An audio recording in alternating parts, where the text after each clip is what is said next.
Panibagong araw na naman tayo kanegosyo. At halos isang buwan din hindi ako nakapag-post ng video. Namiss ko tuloy i-update ang mga kanegosyo natin dito sa Pisonet ni Kuya Mario. At sana wag po kayong magalit kasi napaka-busy ko. Kaya ito, magsisimula na tayo.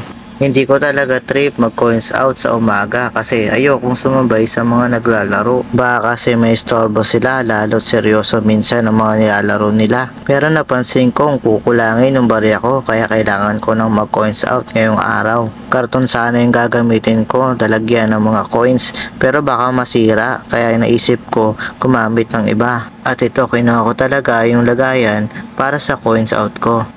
Ayan pa nga yung ibang products na ginawa ko kasi bihira lang siya mabili kaya tinatabi ko muna. Hindi lang kasi sa Pisonet umiikot ang negosyo ko. Minsan nagka-crafting din ako pandagdag sa negosyo ko. Ayoko kasing umasa sa isang source of income lang. Kaya ng isang tropa natin dyan, grind lang ng grind. Ayan, humigop muna ng kape bago tayo kumuha ng barya.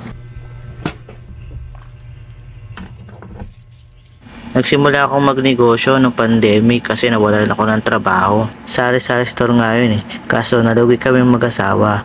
Napupunta lang kasi yung kinikita namin doon sa pambayad upa ng bahay. Kaya nagprinting business kami sa online. Kaya ngayon bago malugi yung negosyo ko doon, nag-research na ako. Nood lang sa YouTube, Google, at kahit saan pa. Nanonood ng mga tutorials kung paano kumita ng pera. Ito namang batang ito ang isa sa pinakamakulit kong players. Pengi daw si Drake. Haha, si Segway pa kahit siya naman yung may gusto. Kakadampot ko ng coins, hindi na siya makapag-focus sa nilalaro niya. At para bang gusto niya rin akong tulungang dumakot ng barya.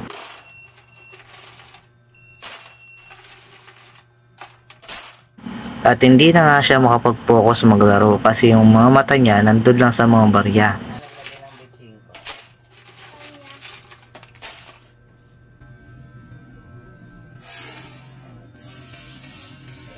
Hahaha, mga bata nga naman. Pero okay lang yan kasi dumaan din tayo dyan. Hindi man sa pagko-computer pero minsan gumagastos tayo para lang tayo ay malibang. Kaya dapat malawak ang pangunawa natin sa mga bata. Kung may nagdaglag ng 25 cents, try ko lang. Dadagdag yung bitching ko. Umuwi ka sabi. Wala. Nagsimula lang naman ako sa 3 computer. Tapos naging 5 at naging 7.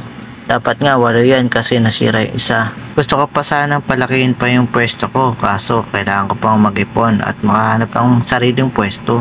Tipong di ka na maghahanap ang bayad mo sa upa. Marami pa akong di alam at gustong matutunan. Yung mga pangarap ko nandyan lang yan. Kaso kailangan pa natin pagtrabahuin para maabot natin yan. Sabi nga 'di ba, ang panalangin ay patay kung hindi mo sasamahan ng gawa. Dasal ka ng dasal, kaso di mo naman ginagawa.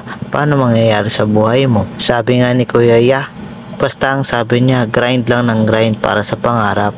Yan, ang tatanong ko Drake kung may free. Ikaw lang nagtanong Talaga si Tantan Nakakatawa talaga sila paminsan-minsan. Pero mamaya bibigyan natin sila ng kanilang free. Alam nyo, kahit pa konti-konti lang to, masaya pa rin ako.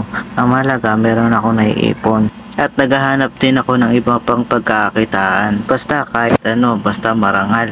Hindi ka talaga aasenso kapag ang trabaho mo ay parang nanlalamang ka ng tao. Magtiyaga lang tayo sa kung anong alam natin. At huwag matakot sumubok sa mga pagsubok. Mukha naman may free. Ulo, ayoko nga. Lo, hindi na. Bibigyan ko lang sila Lance at Tantan. At hindi na nga siya nakatiis. Kahit kinakantsawa lang siya kanina, ngayon ang hingi ng free. Pero okay lang yan, bibigyan natin yung mga yan. Uy, Dipios! Nakasarado yung free. Gusto mo ng free? Free kutos. Free kutos Medyo kuripot nga tayo ngayon kasi mahina pa ang business natin. Malay mo, minsan, pag malakas na, makapagbigay din tayo ng malaki sa kanila. Ayan na. May oras ha. No, thank you, di ba? Ayan ha. Yan, lagi kayo manood Huwag ka dito, na. Mario. Yeah, tingnan mo, wala 20. Huwag na daw eh. Yan. Piso. Dagdag mo pati yun. Kulang sa namin ko. Yun, thank you. Kulang sara. 5 yan, di ba? 5. Magrarong kami. Doon kasi sa amin. Nabubuhatin ko nga ito yun. O siya, dito na lang for today's video. Thank you, salamat sa panonood.